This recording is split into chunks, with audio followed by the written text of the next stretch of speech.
Hello, मैं jolly एक बार फिर आपके सामने एक नए वीडियो के साथ। आशा करती हूँ कि आपको ये वीडियो अच्छा लगेगा और अगर मुझसे कोई गलती होगी तो प्लीज़ प्लीज़ प्लीज़ माफ़ कर दीजिएगा। आज मैं बच्चों के कुछ स्टेज के बारे में बोलना चाहती हूँ, बताना चाहती हूँ और इस स्टेज में पेरेंट्स के साथ क्या क्या गलती हो जाती है, पेरेंट्स क्या क्या गलती करते हैं वो मैं बताना चाहती हूँ, जो कि मैं एक्सपीरियंस कर चुकी हूँ अपने लाइफ में। ठीक है, तो पहले मैं बता देती हूँ कि कौन कौन सा स्टेज होती है। तो पहला स्टेज होती है न्यू बॉर्न बेबी, जिसको हम इन्फेंट भी कह सकते हैं। सेकेंड स्टेज है अर्ली चाइल्डहुड, जो 3 to 5 ईयर ओल्ड के बीच होती है। और तीसरा स्टेज होती है मिडिल चाइल्डहुड, जो 6 to 12 ईयर ओल्ड के बीच होती है। फोर्थ होती है टीनेजर, 13 से 19 ईयर ओल्ड के बीच होती है। फिफ्थ है एडल्ट, 20 to 39 के बीच होती है। सिक्स्थ होती है old stage, more than 40 years. और सेवेंथ लास्ट स्टेज जो होती है सीनियर एडल्ट, यानी कि 60 प्लस, जैसे कि आपको मालूम है। तो ये सारे स्टेज के बारे में मैं आपको बताने जा रही हूँ कि और इस स्टेज में बच्चे क्या सफ़र करते हैं और हम पेरेंट्स उनको क्या देने में सक्षम नहीं रहते हैं, वो बताने वाली हूँ। तो वीडियो थोड़ा लंबी होगी, लास्ट तक देखिएगा। आई होप आपको अच्छा लगेगा। तो पहला जो है न्यू बॉर्न बेबी, इन्फेंट। इस स्टेज में क्या होता है मैं बता रही हूँ। बच्चा जो पहली बार दुनिया में आता है, उसको दुनिया के बारे कुछ भी पता नहीं होता है। ये है इन्फेंट, यानी कि न्यू बॉर्न बेबी, जो सबसे पहले दुनिया में आती है। कितनी आवाज़ें अपने चारों ओर उसको सुनने में मिलती है। कोई कहता है काला होगा, कोई कहता है गोरा होगा, कोई कहता है कितना क्यूट है, कोई कहता है इसका नाक छोटा है, कोई कहता है मुंह लंबा है। तरह तरह के लोग तरह तरह के ओपिनियन देता है। जैसे कि कोई बच्चा नहीं, बाजार में कोई नया प्रोडक्ट आ गया, चारों ओर से बम फूटने लगता है। बच्चा नया एक कलरफुल दुनिया को देखेगा, वो तो कितने शिकायतों यानी कि कंप्लेन के नीचे दब जाता है। कलरफुल दुनिया देखना उसके किस्मत में ही नहीं होता शायद, जो कि उसको खुद ही नहीं मालूम होता है। जैसे कि चारों तरफ से कोई हैमर मार रहा हो उसको, और कभी कभी तो बच्चा रोने लगता है। फिर भी लोग शिकायत करना बंद नहीं करते हैं। क्या कहते हैं? कहते हैं अरे बाप रे, बच्चा कितना रोंदू है। लोगों की बातें देखते हैं, लोग तो बहुत कुछ कहते रहते हैं। चलो छोड़ो लोगों की बात, पेरेंट्स क्या बोलते हैं ये देख लो। अब क्या करें जब पेरेंट्स ही अपने बेटे को अपने आशा के बोझ के तले दबा देते हैं। पहले तो जब बच्चा ना हो तो कितनी मन्नतें भगवान के पास करते हैं, और जब भगवान का दिया हुआ एक छोटा सा फरिश्ता आता है तो ये सब क्या होगा बच्चा का, जब पेरेंट्स ये कहते हैं कि ये डॉक्टर बनेगा या इंजीनियर। मतलब बच्चा जब बड़ा होगा उसका भी तो कोई आशा हो सकता है, ये भूल गया और अपने जितने भी आशा थे उस पर लाद दिया गया। वाह रे दुनिया, बेचारा बच्चा, जैसे दुनिया में आकर कोई पाप कर दिया हो। अब हम 3 to 6 ईयर्स के ओल्ड के बच्चे यानी कि अर्ली चाइल्डहुड के बारे में बताते हैं। लो, अब बच्चा खिलौनों से खेलने लगा, यानी कि अर्ली चाइल्डहुड। तब पेरेंट्स बच्चे को डॉक्टर का या फिर इंजीनियर का किट ला कर दिया। आपको क्या लगा बच्चे को खेलने के लिए ये ला दिया गया? नहीं, बल्कि वो तो सिर्फ ये देखना चाहता है कि वो कौन सा खिलौना लेकर खेलता है। बच्चे का किस्मत तो देखो, उसको खेलने के ऊपर भी एग्जाम चल रहा है, जो कि उसको पता ही नहीं। अरे वाह, अब बच्चा डॉक्टर का स्टेथो लेकर उसके पापा मम्मी के पास खेलने जाता है तो पेरेंट्स कहते हैं कि मेरा बेटा डॉक्टर बनेगा पक्का। और अगर खिलौना टीवी को लेकर तोड़ता जोड़ता है तो कहते हैं कि मेरा बेटा पक्का इंजीनियर बनेगा। हाँ, जबकि उसको ये सब कुछ का पता ही नहीं होता है। ये खिलौनों के जगह अगर आप दूसरा खिलौना लाकर दोगे ना तो भी वो उसी को लेकर खेलेगा, क्योंकि वो सिर्फ उसको खिलौना ही जानता है, उसके साथ खेलेगा भाई। उसके बचपन को लेकर ऐसी आशा तो मत रखो, उसके बचपन को तो मत छीनो, जीने दो उसको। उसे कुछ नहीं पता आपके दुनिया के बारे में, ये तो समझो। कब समझोगे आप? तो चलिए अब मिडिल चाइल्डहुड यानी कि 6 to 12 के बीच के बच्चे के बारे में बताते हैं कुछ। देखते ही देखते बच्चा स्कूल जाने के लिए तैयार हो गया। मिडिल चाइल्डहुड 6 to 12 यानी कि बच्चा स्कूल जाने के लिए तैयार हो गया, नया स्कूल में पैर रखता है। कुछ बच्चे डरे हुए रहते हैं नया माहौल देखकर, कुछ डरे हुए रहते हैं। कुछ बच्चे बिंदास होकर खेलते स्कूल के अंदर चले जाते हैं, लेकिन वहां भी कुछ ऐसे अनट्रेंड या फिर बोलो आजकल ट्रेन टीचर भी क्या करते हैं, वो सोचते हैं कि बच्चे अपना जागीर आ गए हैं, पढ़ाई ना करे तो पनिशमेंट, क्लास में जवाब ना दे तो पनिशमेंट, बच्चा कहाँ जाए। कोई तो ये भी कहते हैं कि ये बच्चा कमजोर दिमाग का है, ये तेज दिमाग का है, जबकि उनको ये नहीं मालूम भगवान सबके अंदर दिमाग देकर भेजते हैं। उनसे प्यार से बोलने के जगह पर पार्शलिटी सिखाया जाता है। बच्चे को भी ऐसा लगने लगता है कि मैं कुछ नहीं कर सकता, और कहीं टीचर के गलती के कारण बच्चों के दिमाग में भी ये घुस जाता है कि उससे कुछ नहीं हो सकता है। पता नहीं शिक्षक कब ये समझेंगे कि सभी बच्चे बराबर है और सभी आपके पास सीखने के लिए ही आते हैं। अब है टीनेजर यानी कि 13 से 19, बहुत ही इम्पोर्टेंट ये एज होती है। इस एज का नाम सुनते ही आपको क्या लगा?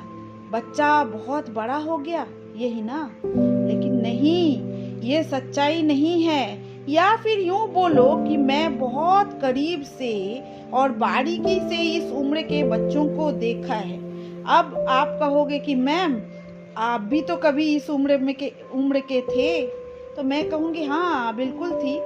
इस एज में सभी बच्चे के नए सपने होते हैं, वो सपनों के दुनिया में उड़ते हैं। उनके सपनों का आदर करने के बजाय कहीं तिरस्कार किया जाता है, जो कि गलत बात है। कभी आप उनके भावनाओं को नहीं समझ पाते हैं, उनको गलत साबित करते हो, जो कि सरासर गलत है।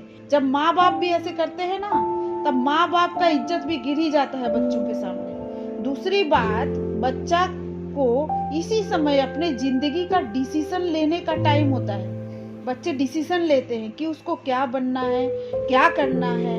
आप जोर जबरदस्ती अपनी इच्छा को नहीं लाद सकते हो। पहले आप पता तो लगाओ, अपने बच्चे के सिर पर हाथ फेरकर प्यार से पूछो तो सही कि बच्चा चाहता क्या है। आप देखोगे आपका इज्जत उस बच्चे के नजर में ज्यादा होने लगेगा। उसको लगेगा कि आप ही उसके लिए गॉडफादर हैं। आपको लग रहा होगा कि ये मैम आज फिजूल की बातें क्या लेकर बैठ गई है। नहीं भाई, कुछ तो हुआ है ना, इसीलिए मैं आज ये आपको बता रही हूँ, क्योंकि ये हर एक के घर में ऐसा होता है और बच्चे दब के रह जाते हैं। इसीलिए मैं आज ये वीडियो आपके सामने बना रही हूँ। कभी बच्चे को रूडली आंसर किया जाता है, ऐसा मत करो। अवॉइड किया जाता है, उसके हर बात को अनसुनी किया जाता है कि वो तो बच्चा है, क्या समझेगा, क्या जानेगा, जब हमारे उम्र का होगा तब जानेगा। अरे नहीं भाई, बच्चों को भी जो है सब कुछ आंसर आती है, वो भी अपना जिंदगी अपना जीवन समझते हैं, तो उनके भी मत को अवॉइड मत करो। वो जो भी कह रहे हैं उनको सुनिए, आप ध्यान से सुनिए। अगर आपके पास पैसा नहीं है कोई बात नहीं, बच्चा आपसे पैसा नहीं मांगता है, वो आपका प्यार और अटेंशन मांगता है। बच्चा कभी नहीं कहता है कि पैसा दो, ऐसा नहीं कहता है। वो आपसे सिर्फ प्यार और अटेंशन मांगता है। यानी कि उनके कोई भी अगर कोई बात बोल रहा है, कोई सुझाव दे रहा है, तो अवॉइड प्लीज मत करो और रूडली आंसर मत दो। प्यार और अटेंशन की बहुत ही जरूरत होती है बच्चों को, वो चाहे किसी भी उम्र की हो, किसी भी एज की हो। कहीं कहीं मैंने देखा है कि बच्चे के पेरेंट्स ऐसे कहते हैं कि आज यही बना है, खाना है तो खाओ या तो मत खाओ। लेकिन अगर आप प्यार से अगर बोलते हो कि बेटा मैं बहुत दुखी हूँ, मुझे बहुत दुख हो रहा है कि मैं तुम्हारा पसंद का खाना नहीं दे पाया, तो वो जरूर समझेगा और भविष्य में आपका भी अच्छी तरह से देखभाल करेगा। वो ये समझेगा कि मेरे पेरेंट्स का उतना क्षमता नहीं है कि मुझे अच्छा कुछ बना के ला सके। एक दिन मैं बड़ा होऊंगा और अपने पेरेंट्स का ख्याल रखूंगा और जो जो चीज पेरेंट्स के साथ नहीं हो पा रहा है वो मैं करूंगा। तो ये करने का टाइम तो दीजिए उनको, समझिए। आप उनको समझोगे तो वो आपको समझेंगे। लेकिन हम ये मानने के लिए तैयार ही नहीं होते हैं कि बच्चा जो असम्मान कर रहा है, बहुत सारे बच्चे असम्मान करते हैं, तब हम क्या कहते हैं कि ये हमें रूडली जवाब दे रहा है, असम्मान कर रहा है, रिस्पेक्ट नहीं कर रहा है। अरे भाई, हम उसके लिए कहीं ना कहीं हम जिम्मेदार हैं, हम ही जिम्मेदार हैं। ऐसी छोटी छोटी बहुत सारी बातें बच्चों को बड़े होकर बदलने के लिए मजबूर कर देता है। और फिर हम कहते हैं कि इस एज में या इस उम्र के बच्चे ऐसे ही होते हैं, जो कि बिल्कुल ही गलत बात है। अभी और भी है दोस्तों, रुको। क्या आप कभी अपने बच्चों के सामने झगड़ा करते हैं? तो मैं कहूंगी कि ये बहुत ही गलत बात है। आप झगड़ा भी करते हो ना, तो उसका एक बुरा प्रभाव आपके अपने बच्चे पर ही पड़ता है। और सबसे दुख की बात तो ये है कि आपका गुस्सा बच्चों पर देते हो, कभी कभी मारते भी हो और कहते हो कि मेरा दिमाग सही नहीं था। क्यों? बच्चा कोई जानवर है, उसको दर्द नहीं होता, उसका मन नहीं होता है। आपकी जागीर थोड़ी ना है भाई। उसने एप्लीकेशन थोड़ी दिया था कि मुझे दुनिया में लाकर आप ऐसा करो। आपकी मर्जी थी, आप लाए हो, तो अब उसका असम्मान क्यों? जब तक बच्चा छोटा था, कुछ नहीं समझता था, तब तक आपका सभी बातें मानता था, तब तक वो सही था आपके नजर में। लेकिन आपके नजर में वो सही था, लेकिन आपको ये समझना चाहिए, बच्चा जब बड़ा होता है तो उसका भी अपना ओपिनियन होता है। हो सकता है उसका ओपिनियन आपके लिए अच्छा हो। कभी आजमा के तो देखो यार, कभी ओपिनियन मान करके तो देखो। कहीं कहीं मैंने तो ऐसा भी देखा है कि अगर घर पर कोई रिश्तेदार आया या मेहमान आया और हेलो बोलने के बजाय पूछने लगता है कि तुझे 12 या 13 का टेबल्स आता है, तब बच्चा नहीं बोल पाता है। कभी कभी बच्चा नहीं बोल पाता है भाई। हमें भी कभी कभी क्या होता है कि 18 और 19 का टेबल आप पूछ दोगे तो तुरंत हम थोड़ी बता पाएंगे। हमें खूब जोर कितना तक 10 तक याद रहती है, 11 12 का याद रहती है, उसके बाद हम भूल ही जाते हैं। तो ऐसे ही बच्चों, ये बच्चे हैं, ठीक है, कोई भी ऐसे अपमान नहीं कर सकता है। पेरेंट्स भी उनके साथ हो जाता है, जो कि बहुत ही गलत बात है। यहाँ तक कि दूसरे बच्चों के साथ कंपेयर किया जाता है, जो कि बहुत दुख की बात है। क्या कहा जाता है कि उसका बच्चा इतना लाया, तूने क्या किया? सारा दिन भर ऐसे ही घर में बैठे रहता है, टीवी देखते रहता है, मोबाइल लेकर है। अरे भाई, मोबाइल में वो क्या कर रहा है वो तो देखो। आजकल आप जितना मोबाइल यूज नहीं करने जानते हो ना, जितना ऐप का काम या यूट्यूब का काम या गूगल का काम, आपको वो हेल्प कर देंगे। मोबाइल में अगर कोई गलती भी हो सकती है, अगर मोबाइल चल भी नहीं रही होती है ना, तो आपका बच्चा सही कर देते। इतना मतलब वो आजकल टेक्निकल ये आ गया है कि आजकल बच्चे टेक्निकल युग आ गया है, आजकल बच्चे तुरंत कर देते हैं। तो उनका ओपिनियन देखो, वो क्यों कर रहे हैं वो देखो, आगे बढ़ने दो बच्चे को। ऐसे रिलेटिव जो ऐसे बच्चों के साथ करता है तो उसको घर से तुरंत निकाल दो भाई। ऐसे मेहमान की जरूरत ही नहीं है, ऐसे रिलेटिव की घर में जरूरत ही नहीं है जो कि बच्चों को हमेशा हतोत्साहित करते रहते हैं। बच्चों के साथ रहो। डॉक्टर या इंजीनियर के अलावा और भी बहुत कुछ होता है दुनिया में। बच्चों को खुद सोचने दो और बच्चों के साथ हमेशा रहो, तो बच्चे भी आपके साथ हमेशा रहेंगे और आपके साथ देंगे। बच्चों के साथ इतना अन्याय क्यों? क्या बच्चे ने एप्लीकेशन दिया था? फिर मैं एक बार आपको दोहरा रही हूँ, क्या बच्चे ने एप्लीकेशन दिया था कि मुझे दुनिया में लाओ, मैं आपके आशाओं का रिस्पॉन्सिबिलिटी लेता हूँ?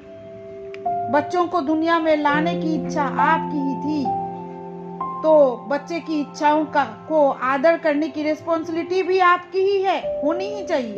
बच्चों के भावनाओं का भी आदर करना सीखो, करना ही चाहिए आपको। फिर देखना आपका बच्चा सिर्फ आपके लिए नहीं, एक देश का भी आदर्श एक बच्चा यानी कि एक आदर्श नागरिक बनेगा।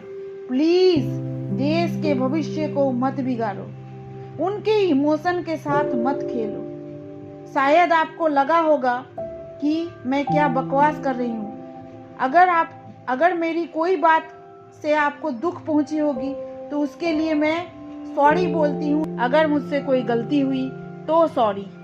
Thank you, thanks for watching.